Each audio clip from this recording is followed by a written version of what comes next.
The first state conference of the health unit of the Tripura Irregular Employees Forum was held in the capital. A new committee was formed from this conference.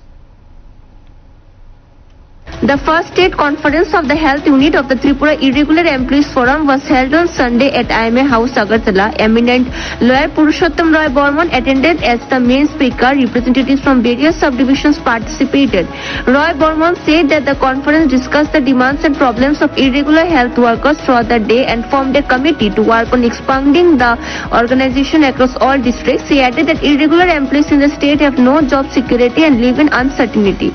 Earlier, there was a rule to regularize them after 10 to 15 years, but the government that came to power in 2018 scrapped it. Now, many have been working irregularly for 15 to 20 years. Some even crossing 60 years and retiring empty-handed without gratuity or pension.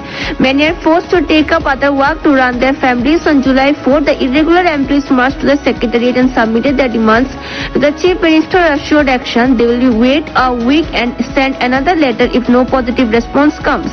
A historic movement will be launched in October or November. Tripura অনিয়মিত কর্মচারী মঞ্চ এই রাজ্যের অনিয়মিত কর্মচারীদের দাবি দাওয়া নিয়ে লড়াই সংগ্রাম করছি। আমাদের দাবি প্রত্যেক অনিয়মিত কর্মচারীকে নিয়মিতকরণ করতে হবে। এটা অন্যতম গুরুত্বপূর্ণ দাবি, মূল দাবি। আমরা 4 জুলাই আগরতলা শহরে অনিয়মিত কর্মচারীদের ঐতিহাসিক মহাকর্ম অভিযান সংগঠিত করেছিলাম এবং সেখান থেকে আমরা রাজ্যের মুখ্যমন্ত্রীর কাছে ডেপুটেশন দিয়েছিলাম। রাজ্যের মুখ্যমন্ত্রী আমাদের দাবিগুলো নিয়ে ইতিবাচক বিবেচনার আশ্বাস দিয়েছিলেন। আমরা মুখ্যমন্ত্রীর আশ্বাসের উপর ভরসা রাখছি। আমরা অপেক্ষা করব।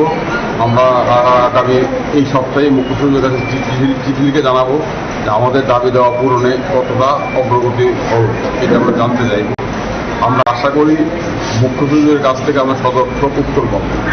যদি সদর্থক উত্তর না পাই তাহলে আমরা সিদ্ধান্ত নিয়েছি পুজোর পর অক্টোবর-নভেম্বর মাসে আগরতলা শহরে আমরা অনিয়মিত কর্মচারীদের ঐতিহাসিক অবস্থান জমায়েত করব।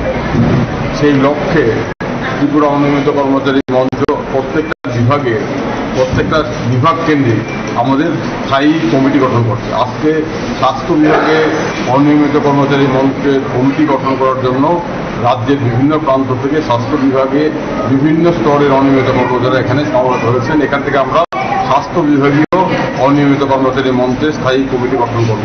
The conference mainly discussed job regularization, salary structure improvement and workplace safety. A statewide committee has been formed and departmental committees will be set up next. Bureau Report, Fact Finder.